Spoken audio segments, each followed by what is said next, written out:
Québec, le président de l'Assemblée nationale a finalement tranché. Les députés de Québec solidaire et du Parti québécois qui n'ont pas prêté serment au roi Charles III pourront être expulsés du Salon Bleu au Parlement. Au total, il y a 14 députés sur les 125 que compte l'Assemblée nationale qui n'ont pas prêté allégeance à la monarchie britannique au moment d'être assermentés il y a 2 semaines. Je fais le point avec un de ceux-là, le député du Parti québécois Pascal Bérubé, que je retrouve à Matane dans sa circonscription. Bonsoir, M. Bérubé. Bonsoir. Je vous demanderai d'abord, pour le bénéfice de nos téléspectateurs, de nous rappeler pourquoi vous refusez de prêter serment à la monarchie.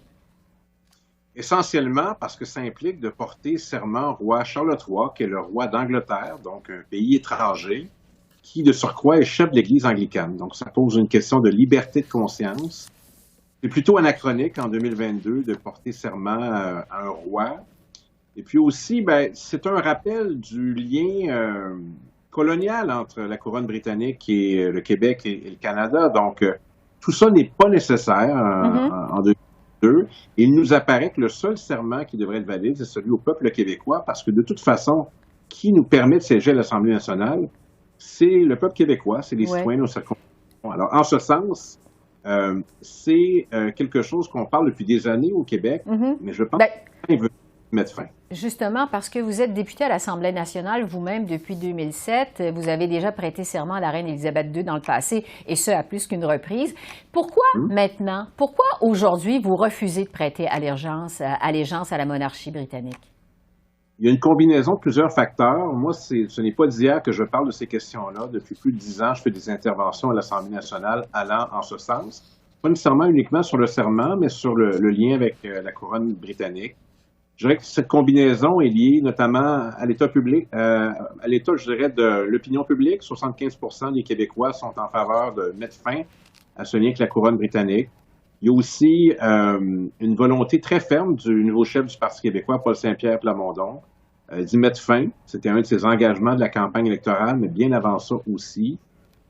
Les 3 députés du Parti québécois, bien évidemment, je vous ai parlé du fait que je ne suis pas tellement monarchiste, mais ajoutons le fait que Joël Arsenault, le député des Îles-de-la-Madeleine, est d'origine acadienne, et on connaît bien le rôle, le funeste que jouait la couronne britannique dans la déportation des Acadiens. Donc, ça touche une corde sensible aussi. Bon. Vous parlez, Pascal Bérubé, de l'opinion publique. On sait qu'on est en pleine crise de l'inflation, que plusieurs en arrachent à cause de la hausse du coût de la vie.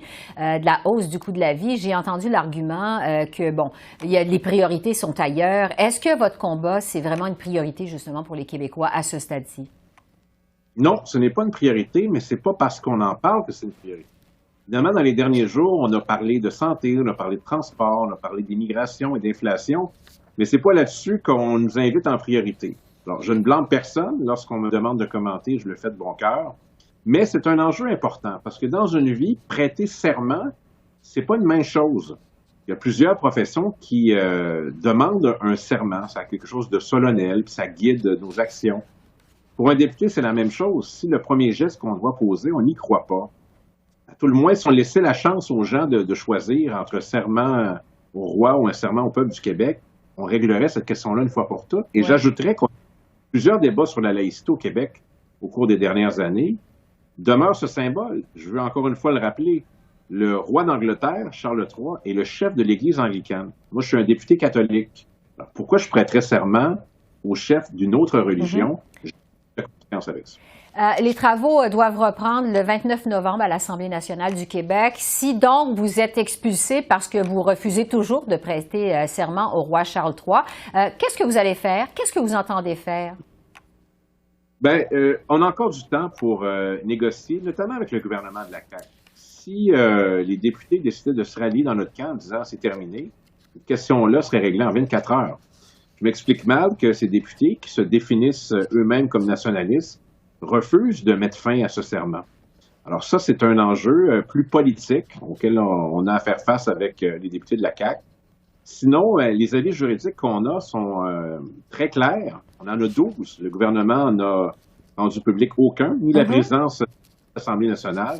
Donc, il y a un débat aussi juridique et on pense qu'on est sur du solide, puis en bonne compagnie avec de grands juristes qui nous disent qu'on peut procéder et le spectre est plutôt large. Ça inclut Maître Patrick Taillon de l'Université Laval, par exemple, qui est une sommité, mais aussi Benoît Pelletier, l'ex-ministre libéral, qui nous indique qu'on peut procéder et qu'il souhaite, lui, qu'on puisse siéger sans avoir à prêter serment Ouais. au roi d'Angleterre et qui serait franchement qu'on nous empêche de siéger par la force, c'est-à-dire en faisant en sorte qu'on ne puisse pas entrer au Salon Bleu. Pourtant, on a été élus pour y siéger. Oui, parce que, bon, vous dites on a été élu pour y siéger. Justement, le ministre de la Justice au Québec, Simon Jolin Barrette, dit que le changement doit se faire par une loi. La CAQ vous dit, venez siéger à l'Assemblée nationale, venez prêter serment, venez entrer à l'Assemblée nationale et comme ça, on va pouvoir tous ensemble adopter une loi pour mettre fin au serment. Est-ce que vous pourriez justement mettre de l'eau dans votre vin? Non. On a des convictions, puis on se tient debout. Alors, ce n'est pas le style de la maison de céder. Peut-être qu'à la CAQ, il y a des admirateurs de la royauté qui leur disent qu'il fallait faire le serment. Pas chez nous. On n'a personne à convaincre de ça. Et ce que nous envoie comme message le leader parlementaire du gouvernement, c'est nous, il a fallu le faire, vous allez le faire aussi. Non, justement. Il y a un projet de loi, ça ne garantit rien parce que c'est le gouvernement qui est maître du calendrier. Il pourrait décider d'appeler un projet de loi en ce sens uniquement la 4e année d'un mandat, par exemple, sans garantie que ce soit adopté. Parce qu'une motion envoie un message fort, un message politique avec une majorité de députés. Le message est très clair et je suis convaincu que la prochaine présidence de l'Assemblée nationale, qui sera élue justement à l'ouverture de la Chambre le 29 novembre prochain, si elle a un message clair qu'une très forte majorité des députés de l'Assemblée nationale soit allée en ce sens, bien, la vie sera complètement différente. Donc, ils ne sont pas imperméables, les présidences, aux grands courants qui traversent notre société, à l'évolution du droit constitutionnel, à l'état de l'opinion publique. Il y a un ensemble de facteurs. Et dans l'histoire de notre parlementarisme québécois, il y a beaucoup de pratiques qui ont changé, qu'on croyait immuables à l'époque, où il y avait de la résistance. Celle-ci, la question du serment au roi, n'y fait pas exception. Donc, entre-temps, vous campez sur votre position. Visiblement, il n'y a plus de place à la négociation. Pour terminer là-dessus. Je veux dire, on souhaite convaincre les députés de la CAQ de se joindre à nous. Je ne devrais pas avoir à leur rappeler qu'ils se sont autoproclamés comme nationalistes. Lorsqu'on en a parlé au cours des 4 dernières années, on nous indiquait souvent le moment n'est pas venu, n'est pas propice. Je suggère bien humblement que c'est pas mal maintenant que ça se passe et qu'il ne serait pas prématuré pour les députés de la CAQ de joindre à nous sur cette question-là et de régler une fois pour toutes cette question-là qui, disons-le, pour un député, qu'on soit indépendantiste ou un député même fédéraliste, parce qu'il n'y a rien qui oblige un fédéraliste à être royaliste, mettons fin à cette tradition qui est anachronique et franchement, en ce qui me concerne, humiliante.